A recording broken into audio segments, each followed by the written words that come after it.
Quả thực chiêu thức của Hoài không đang triển lộ hết sức ngụy dị. Anh ta cách chiếc lư đang cháy một bức tường dày cui mà vẫn có thể chế ngự và hút lấy ngọn lửa về phía mình. Được, bây giờ để ta thử oai lực của đoạn thổ cuồng lôi xem sao. Vừa nói, Hoài không vừa ở bên này bức tường múa máy loạn xì ngầu, bên kia bức tường ngọn lửa được đoạn thổ cuồng lôi dẫn động lập tức xoay chuyển theo. Ngọn lửa xoáy tít mù một lát rồi vụt tắt, nhưng di chứng mà nó gây ra thật khó mà tưởng tượng. Chỗ vệt lửa vừa xoáy đó đã bị lõm vào một khúc và xuất hiện vô số vết nứt. Thần mẫu từ xa xem trộm cũng cảm thấy rất hưng phấn. Luyện thiết thủ của Hoài không nhất nhật thiên lý, huynh ấy đã tiến bộ thần tốc, tư chất quả thật kinh người. Nóng ghê quá. Bạch Linh vốn dĩ hiếu động liền đưa ngón tay của mình sờ thử, nhưng không chỉ có sức nóng kinh người, cả mảng tường này liền sụp đổ xuống như tro. Bạch Linh sau thoáng giật mình liền vui mừng chúc tụng Hoài không, chỉ trong 1 tháng ngắn ngủi mà luyện thiết thủ của huynh đã lợi hại như vậy, chả trách lúc sinh thời đại ca luôn khẳng định tư chất của huynh không hề đơn giản. Vừa nghe Bạch Linh nhắc tới Hoài Diệt thì Hoài không trong lòng bỗng dậy lên cảm giác ngậm ngùi, biết Hoài không rất dư tình cảm nên Bạch Linh liền lên tiếng động viên anh ta. Nếu Hoài Diệt thấy ngày nay huynh được thế này chắc hẳn là sẽ rất sướng đó nha. Phải đó, Hoài đại ca thần công đạt được thành tựu thật đáng vui mừng. Thấy Hoài không đại công cáo thành thần mẫu cũng không thể kìm nén mừng vui, lập tức chó móm vào khen lấy khen để, nhưng Hoài không chẳng tỏ thái độ gì, chỉ quay người đi và hối bọn họ chuẩn bị. Bạch Linh, Lạc cô nương, chúng ta mau chóng thu dọn hành trang, nội trong hôm nay rời khỏi chỗ này.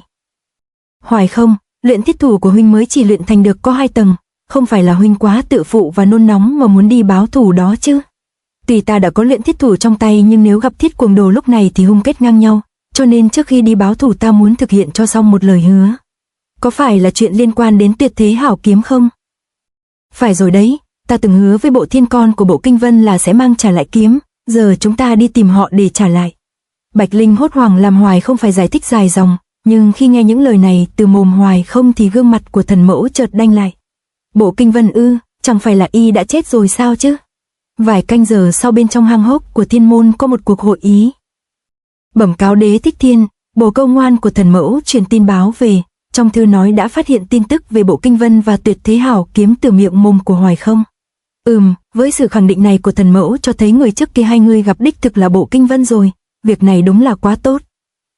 Khi nghe được tin này, làm ngữ khí và thái độ phản chiếu của Đế Thích Thiên khác hẳn thường ngày làm 2 lão già thủ hạ tỏ ra bất ngờ. Đế Thích Thiên trước giờ bất động như băng vĩnh cửu, đã thấm thoát hơn 10 năm qua mới lại thấy ông ta vui mừng như vậy. Ồ, Đế Thích Thiên, không lẽ là người cũng muốn tìm người này sao? Hắn là thân tuyệt đỉnh tựa như thần nhân của nhân gian, ta làm sao mà bỏ qua được chứ? Nhưng nghe dân trà cháo vỉa hè nói bộ Kinh Vân bản tính cô ngạo bất quần, e rằng là một người không dễ tiếp cận nha. Đế Thích Thiên trầm ngâm một lát rồi tiếp tục nói. Các ngươi tiếp tục truy lùng tung tích của bộ Kinh Vân, bởi vì chỉ cần tìm được bộ Kinh Vân thì tin rằng sẽ tìm được thêm Nhiếp Phong đã ẩn tích nhiều năm. 2 lão giả nghe Đế Thích Thiên nói vậy thì lập tức nhận lệnh đi làm ngay. Bộ 2 nam 1 nữ lúc này đã cuốn gói khỏi cái xó xỉnh ẩn cư, bọn họ lúc này đã xuống tới miền xuôi, đi vào một trấn rất náo nhiệt. Hoài không tỏ ra lo lắng với Tiểu Tiên vì anh ta sợ con bò này sẽ bị lạc đường. Lạc cô nương, thị trấn này đông đúc quá thể, cẩn thận nha, không ta lại lạc mất nhau. Con sư tử non Bạch Linh khi thấy chú nai Tiểu Tiên được Hoài không quan tâm để mắt thì liền có ngay hành động, cô ta bất ngờ túm lấy tay Hoài không kéo đi gấp. Hoài không, mau theo muội nào. Bạch Linh, muội đang làm cái trò mèo gì vậy? Bên kia có kẹo hồ lô mà hồi nhỏ muội rất thích ăn đó. Hoài không nghe vậy thì vui vẻ không chút bực dọc, nhưng thần mẫu bên này trong lòng đã bắt đầu lách tách nhảy số trên bàn tính. Đang lúc 2 người bước nhanh, chợt Hoài không thoáng thấy một gương mặt thân quen, nhưng khi Hoài không dừng lại để nhìn thì không còn thấy người đó đâu nữa. Bạch Linh thấy Hoài không có biểu hiện lạ vội hỏi ngay. Xảy ra chuyện gì nữa vậy? Người đó rất giống đại ca. Bạch Linh, hãy giúp ta để ý Lạc cô nương. Nói rồi Hoài không lập tức triển thân luồn lách đánh võng vào biển người đang đi trên phố. Thân thủ của anh ta như gió làm mọi người hết sức kinh ngạc, nhưng chạy nhanh là thế thì bóng người anh ta theo đuổi đã mất dấu sau một con hẻm nhỏ. Mới đây mà đã biến mất cả hình lẫn dạng, ở nơi này lại có người thân pháp lanh lẹ như vậy được sao? Không lẽ người này thực sự là... Hoài không đang thẫn thờ nghi hoặc thì Bạch Linh và thần mẫu cũng đã đuổi kịp anh ta. Hoài không, thực ra là đã có chuyện gì? Khi nãy ta nhìn thấy một người rất giống đại ca, nhưng không phải là Hoài Diệt đã chết mất xác rồi sao? Phải đó, Hoài đại ca, có lẽ là huynh nhất thời bị quáng gà hoa mắt mà thôi. Vì muốn Hoài không nhanh chân lên đường để không lỡ chuyến tàu, thần mẫu cũng hùa theo Bạch Linh ngay.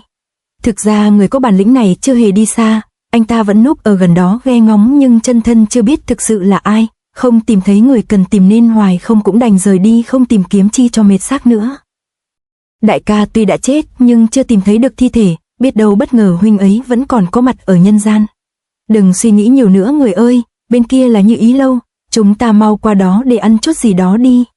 Thấy Hoài không có biểu hiện tăng động, Bạch Linh liền rủ anh ta đi ăn uống cho bình tĩnh lại, khi đã yên vị trong quán Thần Mẫu diễn sâu nói lời quê mùa. Thật không ngờ thị trấn lại đông người như vậy, muội trước giờ sống trốn băng tuyết quạnh quẽ chỉ nghe nói thôi chứ chưa bao giờ được thấy. Khách quan yêu, trà tới rồi đây. Tên tiểu nhị vừa nói vừa xách lên một ấm trà vừa sôi hừng hực, nhưng khi chân của hắn vừa đặt lên sàn lầu thì một cánh cửa đột ngột mở ra rồi có một hòn đá bay tới đánh văng ấm trà đó bay đi. Ấm trà vừa sôi chứa đầy nước nóng bắn thẳng tới chỗ của ba người đang ngồi làm. Bạch Linh và Tiểu Tiên hốt hoảng vô cùng, Hoài không thấy vậy thì liền xoay nhẹ người đưa chưởng ra đỡ lấy không chút khó khăn. Từ sức bay của ấm trà này cho thấy đây chẳng phải là hành động vô tình mà là có người cố tình muốn kiếm chuyện với ta.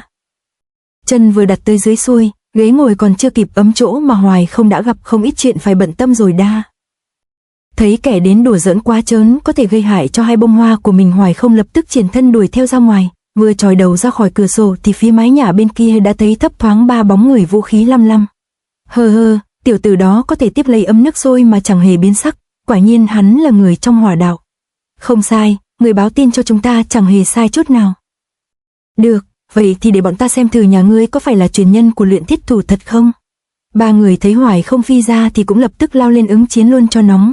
Tên cầm vòng lửa đang cháy liền tung ra cuồng nghiêu xung nhật phun lửa tấn công. Hỏa kình vừa bốc lên nghi ngút thì hai tên còn lại cũng đồng thời ném binh khí đang cầm trong tay ra. Hình tướng của đòn hiệp đồng này tạo ra một con trâu lửa với hai cái sừng là hai thanh đao sắc nhọn phóng tới Hoài không. Hoài không thấy đòn thế vừa lạ vừa đẹp này cũng phải thốt lên khen ngợi. Tới hay lắm á, ta sẽ dùng bọn ngươi để làm chột bạch cho luyện thiết thủ mới luyện thành của ta. Thế tới của đối thủ cương mãnh không phải dạng yếu nên Hoài không liền vận kình rồi dùng ngự hỏa thôn thiên đón đỡ. Nhoằng cái hai tay của Hoài không đã vung ra ba chưởng đánh vào hai sừng và đầu con trâu, chưởng kình hùng hậu làm đầu trâu lửa lập tức bị đánh tan. Lửa từ cuồng nghiêu xung nhật được Hoài không vo viên rồi dẫn động xuất kích phản đòn. Tên cầm vòng lửa là người trúng đòn đầu tiên, lửa từ trường của Hoài không như hỏa tiễn trôi qua lỗ vòng lửa táp thẳng vào mặt của hắn. Hai tên còn lại cũng không khá hơn, cả ba tên trúng chưởng văng bắn lún sâu vào tường cùng tiếng nổ to đùng. Ở một con hẻm gần đó một cặp mắt nhìn không chớp đã chứng kiến tất cả. Đây chính là luyện thiết thủ đó ư? Chỉ với một đòn Hoài không đã đắc thủ không chút khó khăn. Anh ta không truy kích ba kẻ lạ mặt này mà đảo mắt giáo giác nhìn quanh bốn phía tìm kẻ khả nghi.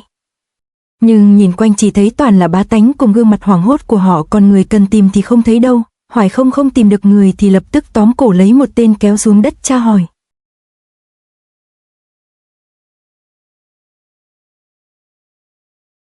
To be continued.